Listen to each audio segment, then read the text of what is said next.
It's November the 6th. The garden is strewn by pieces of old fireworks. It's going to be misty all day and it's 10 degrees C. So I'll quickly bring you up to date with what I've done here. Not a lot, but this is one of the things about trying to do everything yourself. Progress is slow. I have put in a door frame, made my own door frame there, and I have put in the top there, which is the shed. So there's a bit of progress. Today I'm going to buy the wood to manufacture the door myself, so that's great. My solar panels are all performing as well as could be expected in this weather. It was nice to come down this morning and see that we were only consuming 5 watts as a house because of the power I was getting even in these bad conditions. However, as you can see, it's November, it's not even December yet. We've got December, we've got January, February, even March to go. The power output from the solar panels is now way down. So even if I had a big battery, it wouldn't really make any difference because I wouldn't be generating enough. So I need a lot more on the roof. That's 100% for sure. Very happy with them, but they cannot at this time of year be seen as independent unless you've got a huge number of them. So there's that. So, but it doesn't change my commitment to trying to become as independent as possible, and I'll be continuing with that. And I think it's going to get more and more important. I'm not a political person, and I only really get interested in extreme situations, when decisions made by politicians are ludicrous and affect hard-working people. I do consider myself hard-working, but not just hard-working people who can't work for whatever reason, people who are disadvantaged for reasons. They need to be looked after. I work on the principle that all politicians are corrupt.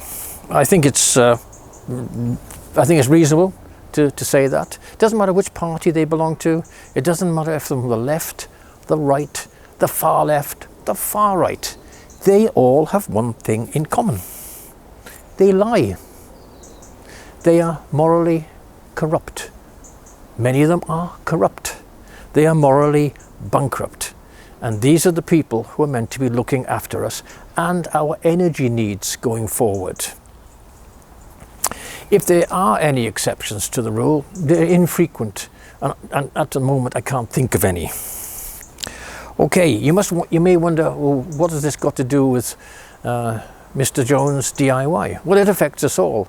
It affects the money I've got in my pocket to do the work I want to do on my house. It affects everything. It affects the need to do it. And of course, this morning, woken up to find that Mr. Trump is once again going to be president of the USA. Now, there's a man who is no stranger to the courtroom and has been accused of lying, corruption, etc. It's alleged, but surely the number of courtroom appearances, the number of times that he has been accused is telling us something. But anyway, what competition did he really have?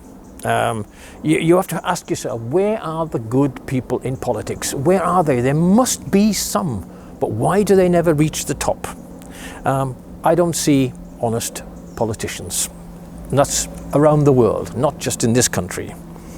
So at the moment, the most powerful country in the world is being run, or will be run, by an aging, seemingly deranged person.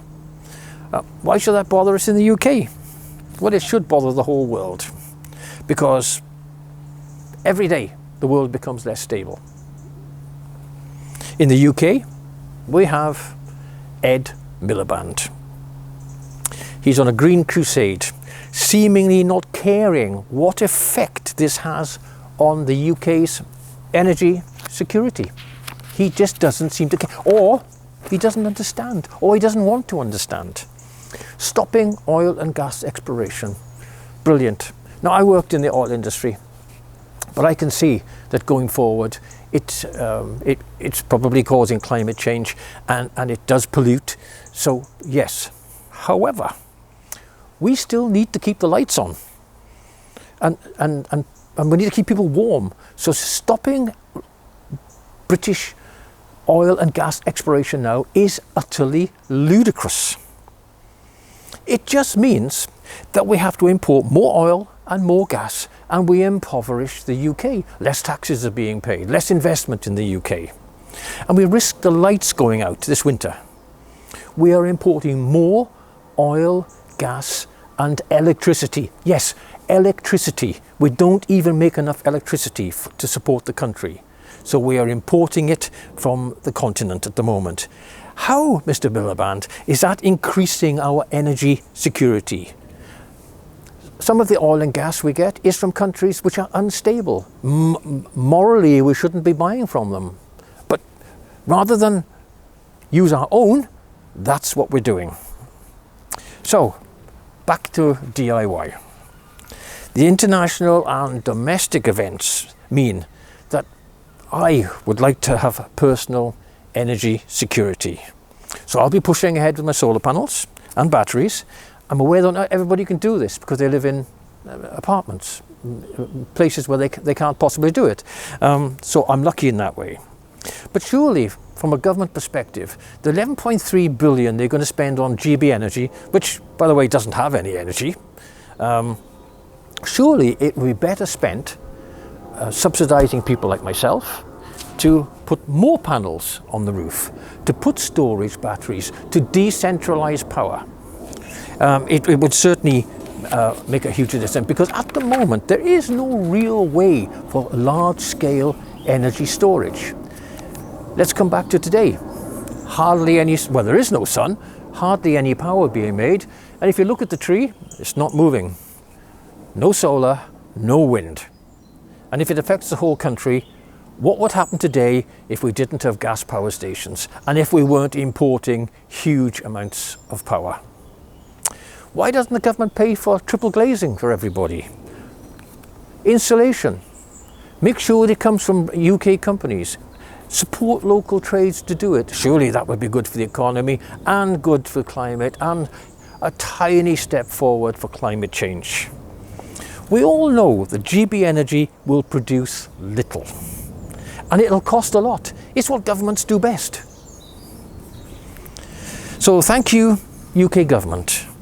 On days when the wind turbines are producing huge power, some days the wind's blowing, especially in the north, they're producing huge power, the government is paying the turbine companies to shut them down because the grid isn't big enough to distribute the power to where it's needed. This isn't something that's just happened. This is repeated governments failing to invest in the electrical grid over 10, 20, 30 years.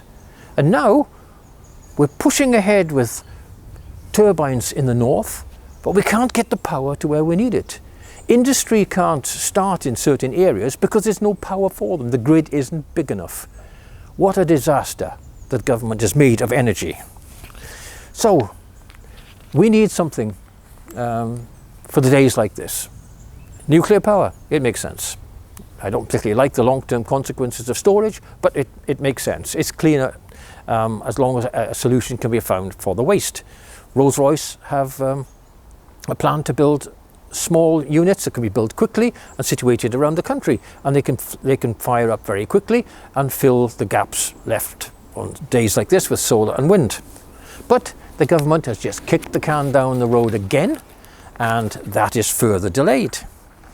I see the Czechoslovakian government are now working with Rolls-Royce on building them. They'll be ahead of us, and the Czech company is taking a share in this section of Rolls-Royce that's going to produce them. They're thinking ahead. I'm not going to dig a bunker in my garden. I'm not going to be like some of these crazy people. I'm not going to store loads of tinned food and buy a gun. But I think we should all consider, how can we keep our own energy? How can we manage to store the energy? And surely, if people like myself and all the houses around here and all the apartment blocks, if those roofs were covered with solar panels and localized storage in each of those buildings, I know it has to be on the outside and there are some difficulties, that would mean that the grid wouldn't need to be expanded at such a rate. It could be done with less impact on the environment, but then those batteries could also be used to store up with energy during the off-peak times at night, etc., reducing all the loading, etc. Why not do it more locally rather than try and do the whole infrastructure? But I think it's by 2030. It's 2024 now, boys. It isn't going to happen. The lights will go out. So there we are. That's how I feel about it. And you know, I love DIY. I love what I do. It's great. I love solar because it works under the right conditions, and even today it is producing. But there's more to it than that. I really think that we are going to struggle this winter, next winter, because people want to stop oil. Have the people who want to stop oil thought of all the things that oil is actually used for? The camera I'm filming on, the microphone I'm recording on, the telephones, the mobile phones that Just Stop Oil communicate with, all depend on oil. Plastics depend on oil. The so-called green electric cars that people drive around in are full of plastics. It comes from oil. And the so-called green energy, come on, it is not. It's made from electricity. One of the green sources of electricity in this country is burning wood chips, which are brought here by ship. That ship burns oil. Heathrow Airport, just over here, says, oh, we're green. We're totally green. All our heating is done with wood chips, which are brought by ships from other countries which burn oil. There's so much nonsense talked about this. Why not support individuals, subsidise, so that we all do this, and then my whole roof would be covered, and all these roofs be covered. There does not need to be an eyesore. These look beautiful. Why can't it be like that, rather than waiting for this power infrastructure to come? Massive batteries. The biggest battery that exists would only keep the UK going for about 2.5 minutes, I believe. So that's not really an option. Pumped water, not really going to be much good when you live in a flat area like this. Maybe in the Scottish Highlands, but do we really want to flood other places to store energy in pumped water? And do you know how much water you need to pump to store any reasonable amount of energy? Anyway, my rant is over. I'm going to go back to the basics of my door and my insulation, completing a bedroom upstairs, and ranting on videos. Anyway, have a good day, and I hope your lights stay on.